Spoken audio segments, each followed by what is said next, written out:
Ustoz o'z o'quvchisini kamondan o'q uzishga o'rgatayotgan edi.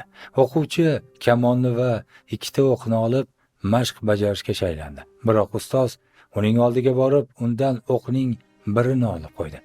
"Nima uchun ikkinchi o'qimni olib qo'ydingiz?" so'radi o'quvchi.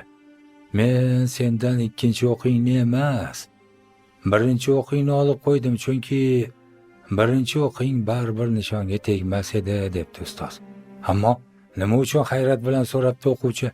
"Chunki o'q uzayotib, sen zaxirada yana bitta urinish borligini anglab turgan bo'lar eding. Mana shu xotirjamlik insonning eng katta dushmanidir", deb javob berdi ustoz. Hali vaqt bor yoki keyinroq imkon bo'ladi deb umrimizni behuda o'tkazib yubormaylik. Har bir imkondan oxirgisi kabi foydalanaylik. Shundagina balki muvaffaqiyatga erishamiz. E'tiboringiz uchun rahmat. Xulosa esa o'zimizdan azizlar.